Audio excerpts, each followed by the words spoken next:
So if you remember about a year ago, in 2021, in the middle of this housing market boom, if you wanted to go and buy a home and the home was listed on a Friday, by Sunday, that home had received a number of offers. I remember in this Michigan area when I was looking for investment properties, I was looking for single family homes, there were some instances where homes would receive 20 to 40 offers on that same weekend that a home was listed. So if it was listed by Friday, by Sunday night they had received 20 to 40 offers. Now we're starting to see that significantly cool down, where that weekend you're not going to get the same 40 offers that you were before. Maybe you get just a couple or 3. The second shift that we're going to see happen, and we're already starting to see happen now, is a shift in the overbidding for homes. Because before, if a home was listed for say $500,000, if you really wanted to get considered as a buyer, you weren't going to make an offer for $500,000. Maybe you'd make an offer for $575,000. That way you could actually be considered as a serious potential buyer for a home that's listed for $500,000. What they're saying now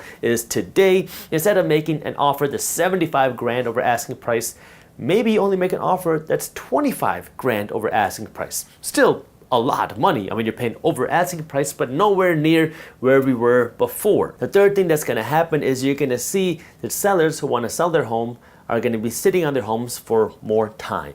Before, if you listed your home for a Friday, you probably accepted an offer by Sunday. Nowadays, it's taking longer than that. It's going to start with just 2 weeks. Instead of just 1 weekend, now you have to wait 2 weeks to find a good offer.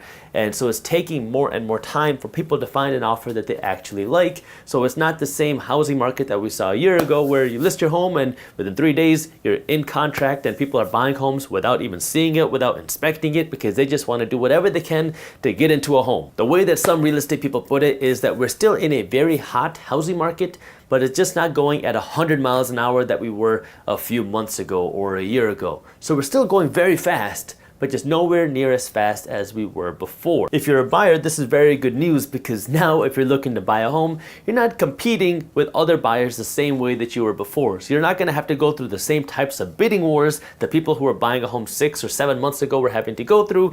But you might have to compete with a couple people instead of a couple dozen people. And then if these 3 factors continue, where people list a home for sale, they're not getting enough offers, and then they have to wait longer to sell their home, and then they want to be more incentive or provide more incentive to buyers to buy their home, that's when you can start to see more home prices being cut. That could start to lead to price declines, because sellers are saying, well, this is my home for sale for $550,000 because my neighbor sold it for $575,000, even though he listed it for $500,000, so I'm going to list my home for $550,000.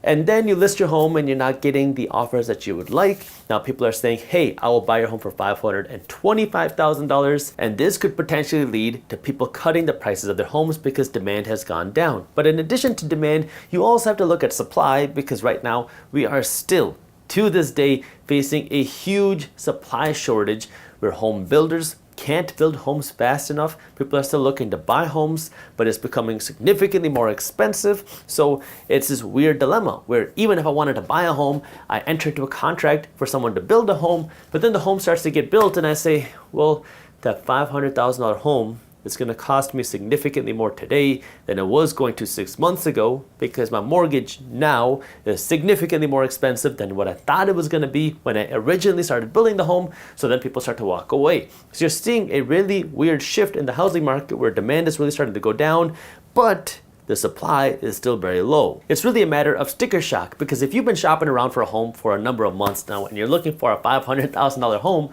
well, the $500,000 home is going to cost you a lot more today than it was going to just a few months ago, because your mortgage rates are so much higher. Today, you're going to have to borrow at 5.5% on a 30-year fixed rate mortgage. A few months ago, you could have gotten it for 4% on a 30-year fixed rate mortgage. If you were to borrow $500,000 at 2.5%, which is where mortgage rates were about a year ago, your monthly payments would be about $1,970 a month. If you borrowed the $500,000 at around 4%, which is where mortgage rates were just a few months ago in 2022, you'd be borrowing at around $2,380 a month. But if you had to borrow that same $500,000 at 5.5%, which is where mortgage rates are today, that's $2,840 a month.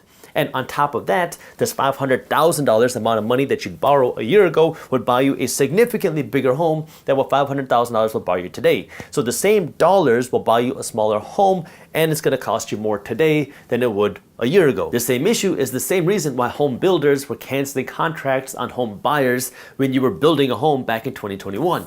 If in 2020 or early 2021 you contracted with a home builder to build a home for $400,000, well, by the end of 2021, that $400,000 home was worth $480,000. And so the home builder would say, you know what, I'll pay a $20,000 termination fee, cancel the contract on you, the home buyer, and then turn around and sell it for $480,000 or $500,000 to somebody else, because even if you pay a 20 grand termination fee, you're still walking away with an extra $50,000 in your pocket. Today, it's the opposite. Home buyers are entering into contracts for home builders to build a home for $400,000. And then you don't lock in a mortgage rate because you don't actually get your mortgage until you close on the home. But if it takes 10 months to build a home, you expect, okay, I get this home for $400,000 and mortgage rates today are, say, 3%. And then they start building the home and 8 months go by and mortgage rates go up to 5.5%. Now you're paying an extra $500 a month to borrow money to buy that same home. And now you're saying, oh, that's not what I expected. So that's why today home buyers have been canceling contracts on home builders on these homes, because when you get closer to the closing time, you see how much this monthly payment is really going to cost you, and then you can't afford it, so now you have to cancel. That's making the supply side of real estate so difficult because the cost of building a home keeps going up, and if a home builder doesn't have the assurance that they're going to be able to sell the home for a profit that's big enough, then they're going to be less incentivized to go out and actually build a home. So this is the dilemma that we're facing, because we're already seeing a drop in the demand. I mean, that should be pretty obvious because of the growth in home prices and because of the growth in mortgage rates happening at the same time.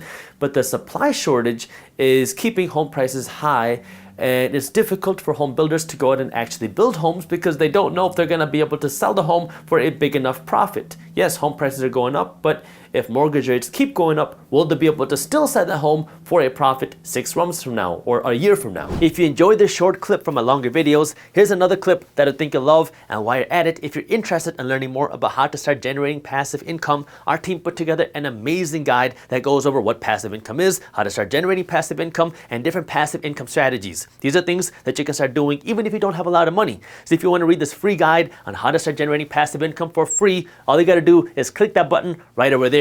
Thank you for watching, and as always, keep hustling.